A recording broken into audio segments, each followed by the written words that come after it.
Hello, I'm Matthew from Ludovox, and today I'm going to give you an overview of a board game which is called Isle of Skye. So Isle of Skye is a bidding and tile placement game which is set in Scotland, and it plays with 2 to 5 players ages 8 and up, and it plays for around 60 minutes. So in Isle of Skye we try to be the King of Scotland, and we do that through victory points, and we want to get these victory points based on objectives that are randomized. So we have 4 of them each game, and we're going to score objectives at many points in the game. At the end of every round, we're going to score a certain set of objectives.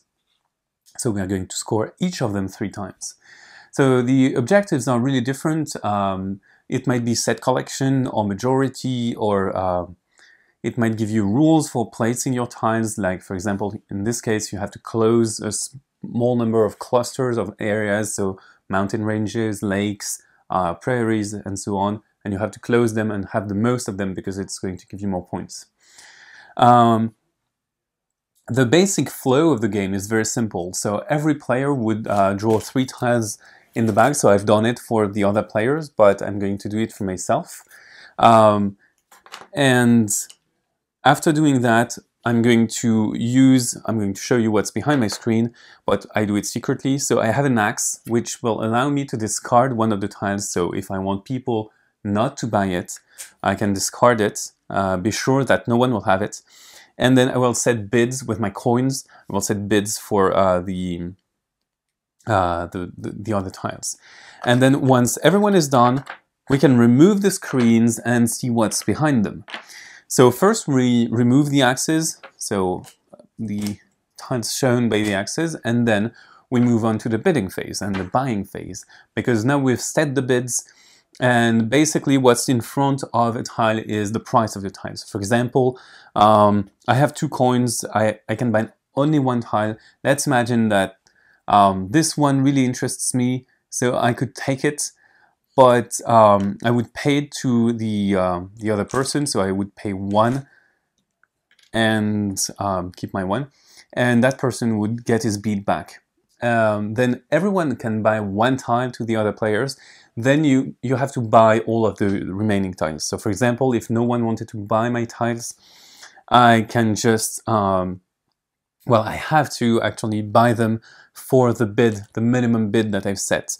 So then we lay out the tiles, and we have to respect the terrain of the different tiles. So for example, in this case, I cannot do this because the mountain is broken, but I could probably do this because the mountain would be full, and that makes a beautiful mountain. So for example, I'm going to match this, and then probably going to match that, and that's it. The roads are for conveying whiskey, and this is really important because it's going to award you more money at the end of each round, at the beginning of each round. For example, if I have a whiskey route, I know I cannot do this normally, but bear with me.